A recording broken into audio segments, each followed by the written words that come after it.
ഞാൻ പാലക്കാട് ജില്ലയിലെ തരൂർ ഗ്രാമപഞ്ചായത്ത് 5-ാം വാർഡ് ശാന്തകുമാരി. എൻ്റെ ഭർത്താവ് കിഡ്നി പേഷ്യൻ്റാണ്. 2 കിഡ്നിയും വീക്കാണ്. എൻ്റെ ഒരു മകളുള്ളത് 10 വയസ്സ്, ഒരു മകനുള്ളത് 14 വയസ്സായിട്ടുള്ളൂ. 2 പേർക്കും ഡ്രസ്സും കൂടി ഇല്ലാത്ത ഒരവസ്ഥയിലാണ് ഞങ്ങൾ ജീവിക്കുന്നത്. എൻ്റെ 2 ഏട്ടന്മാരാണ് എന്നെ ഇപ്പോൾ രക്ഷപ്പെടുത്തിയിട്ടിരിക്കുന്നത്. അതിനും കൂലിപ്പണി ചെയ്തിട്ടാണ് കഴിയുന്നത്.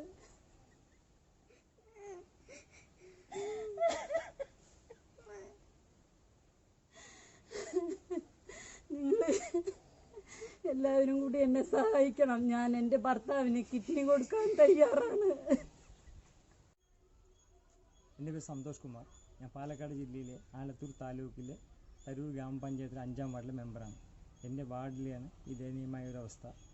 സോമസുന്ദരൻ എന്ന വ്യക്തിയുടെ 2 കിഡ്നിയും പോയ അവസ്ഥയാണ്. അവർ ഇതുവരെ വളരെ കഷ്ടപ്പെട്ടാണ് നാട്ടുകാരുടെയും നമ്മുടെ സഹായത്തോട്, കുടുംബക്കാരുടെയൊക്കെ സഹായത്തോടുകൂടി ഒരു ഡയാലിസിസ് നടത്തിയത്. എൻ്റെ ഭാര്യ ശാന്തകുമാരി, 2 ചെറിയ കുട്ടികളാണ്, എല്ലാം കൂലിപ്പണിക്കാരാണ്. ശാന്തകുമാരി ഒരു കിഡ്നി ദാനം ചെയ്യാൻ ഏറ്റിട്ടുണ്ട്. അതിന് നല്ലൊരു ചിലവ് വരുന്നതാണ് അറിയാൻ കഴിഞ്ഞത്. നിങ്ങളെല്ലാവരുടെയും അകമഴിഞ്ഞ സഹായം ആവശ്യപ്പെട്ടുകൊണ്ട് ഈ കുടുംബത്തെ രക്ഷപ്പെടുത്തണമെന്ന് വിനീതമായി അപേക്ഷിക്കും. നമസ്കാരം, ഞാൻ റഫീഖ് ആലത്തൂരാണ്. നമ്മുടെ തരൂർ പഞ്ചായത്തിൽ നമ്മുടെ വാർഡ് മെമ്പർ ഉണ്ടായിരുന്നു ഇവിടെ. അതുപോലെ തന്നെ നമ്മുടെ ഈ കുടുംബം തന്നെ നമ്മുടെ അടുത്ത് ഒരു അഭ്യർത്ഥനയാണ് നടത്തിയത്. അപ്പോൾ അതുകൊണ്ട് നിങ്ങളാൽ കഴിയുന്ന ഒരു സഹായം ഈ കുടുംബത്തിന് വേണ്ടി ചെയ്യണമെന്ന് അഭ്യർത്ഥിക്കുകയാണ്. അതുപോലെ തന്നെ 2 മക്കളാണുള്ളത്. അവർക്ക് ഭക്ഷണം കൊടുക്കാൻ പോലും വളരെ ബുദ്ധിമുട്ടിയ ഒരു കുടുംബമാണ്. നിങ്ങൾ നമ്മുടെ പരമാവധി മാക്സിമം ഷെയർ ചെയ്തുകൊണ്ടും ഈ കുടുംബത്തെ നിങ്ങൾ ജീവിതത്തിലേക്ക് തിരിച്ചു കൊണ്ടുവരണമെന്ന് വിനീതമായി അഭ്യർത്ഥിക്കുകയാണ്.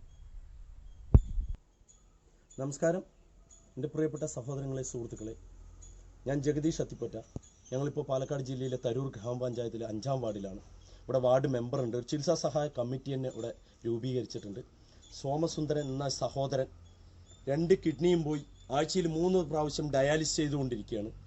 ഈ സഹോദരനെ ജീവിതത്തിലേക്ക് തിരിച്ചു കൊണ്ടുവരണം. ആ സഹോദരൻ്റെ ഭാര്യ കിഡ്നി ദാനം കൊടുക്കാമെന്ന് പറഞ്ഞിട്ടുണ്ട്. 2 കുഞ്ഞു കുട്ടികളാണ്. പാലക്കാട് ജില്ലയിൽ കൂലിപ്പണി എടുത്തിട്ടാണ് ഈ കുടുംബം ജീവിച്ചു പോകുന്നത്. ആ കുടുംബത്തെ നിങ്ങൾ ജീവിതത്തിലേക്ക് തിരിച്ചു കൊണ്ടുവരണം. ഈ പുണ്യ റമദാൻ മാസമായിട്ട് എല്ലാവരും ഈ കുടുംബത്തെ ഒന്ന് ജീവിതത്തിലേക്ക് തിരിച്ചു കൊണ്ടുവരണമെന്ന് താഴ്മയോടുകൂടി അപേക്ഷിക്കുന്നു. എൻ്റെ അച്ഛനാണ്. എൻ്റെ അച്ഛൻ കിടന്നു പോയി. എൻ്റെ അച്ഛൻ്റെ 2 കിഡ്നി വീക്കാണ്. എൻ്റെ അമ്മ കിഡ്നി തരാ പറഞ്ഞിട്ടുണ്ട്. പൈസ ഇല്ല, നിങ്ങൾക്ക് പൈസ കൊടുക്കണം, എന്തെങ്കിലും സഹായം ചെയ്യണം.